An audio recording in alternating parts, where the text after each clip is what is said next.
The following program was made possible by the generosity of those who have determined to hold fast to the true Roman Catholic religion, as expounded by the Roman Catholic Church before the disasters of Vatican II and the so-called New Mass.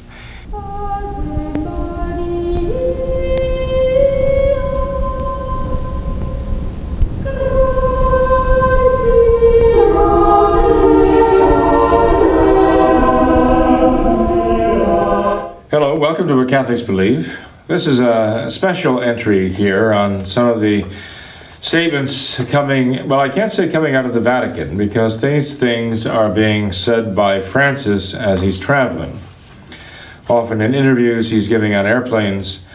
He never quits, he never stops. The media know this, and so they're constantly there looking for all of his pearls of wisdom. And unfortunately, these pearls of wisdom are very often very offensive to the Catholic faith. Just recently, for example, Francis talked about marriage. In fact, this time he was actually on the ground. He was in Rome and he was talking to some of the clergy. He was talking to the clergy of the Diocese of Rome. He focuses on the fact that he is the Bishop of Rome.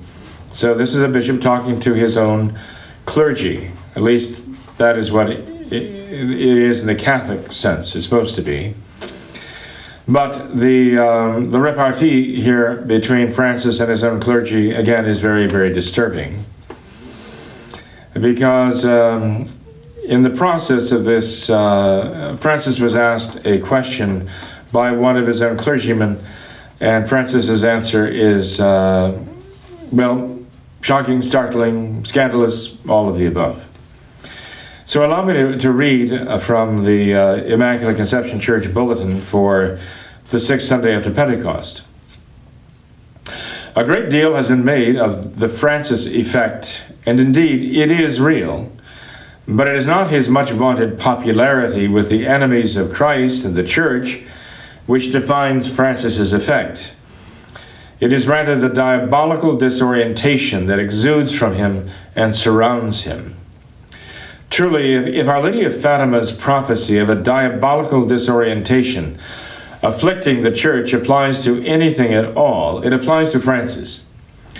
Francis is on record as saying that whenever he speaks publicly, it is magisterium. A recent escapade in magisterium occurred when Francis met with the clergy of Rome. He was asked about the problem of preparing for marriage people who do not believe in or understand the meaning of a perpetual lifelong commitment. Francis answered that the provisional culture of our modern times results in the great majority of the Novus Ordo Church's own sacramental marriages being invalid. He announced that the great majority of the marriages performed by his own clergy are invalid. Shams, frauds, worse yet, when he asks himself what can be done to address the problem, he answers, I don't know. That's the answer he gives his own clergy.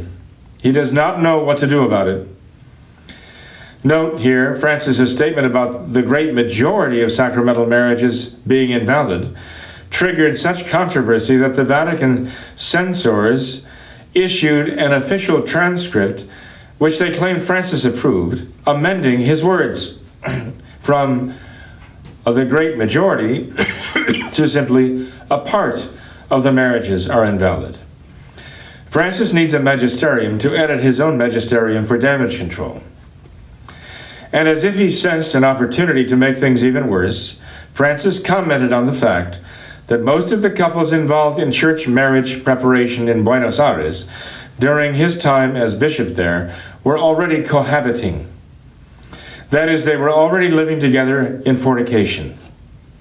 But these relationships were different from the mostly invalid marriages done by his clergy in the churches, he says, because many of these cohabiting couples were faithful to each other in their cohabitation.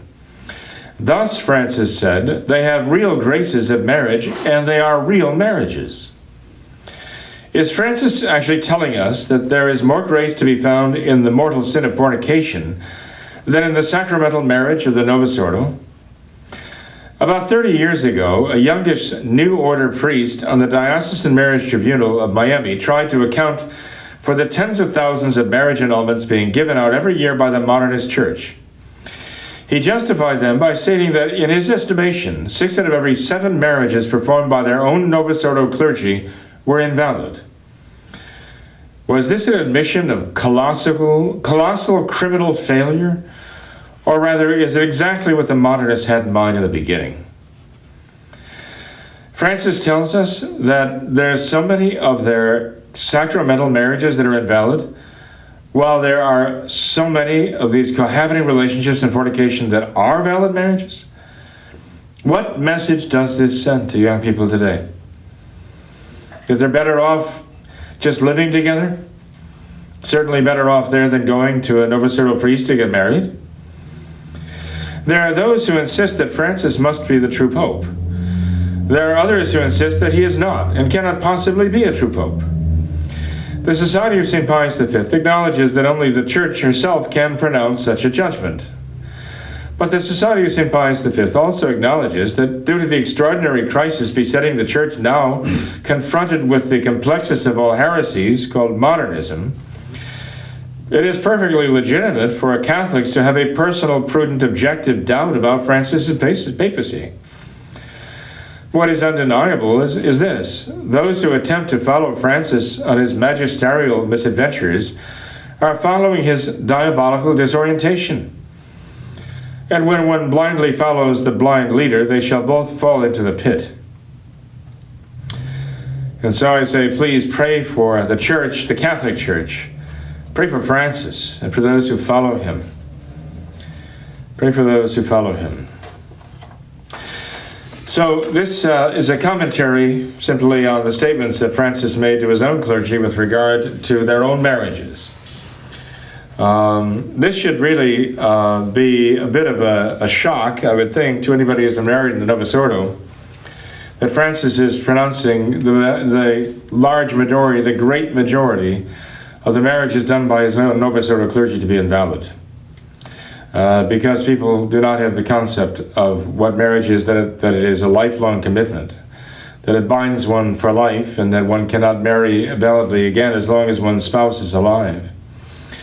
If people do not have that idea, and they're marrying validly within the Novus Ordo, what idea do they have when they're going to be ordained priests? I mean, if the provisional culture has such an effect that not only can the vast majority of their marriages not be valid marriages, because people have this provisional idea that they're going to try it out for a while, then what do they do to see to it that their clergy don't have the same idea? And what does this do to, again, affect the validity of their quote-unquote ordinations if this is what they have to deal with?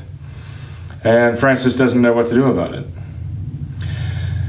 Well, as he's saying here, if their Novus Ordo Catholics have no concept of a lifelong commitment, then I dare say that is an endemic problem within the Novus Ordo young people because of a colossal failure on their part.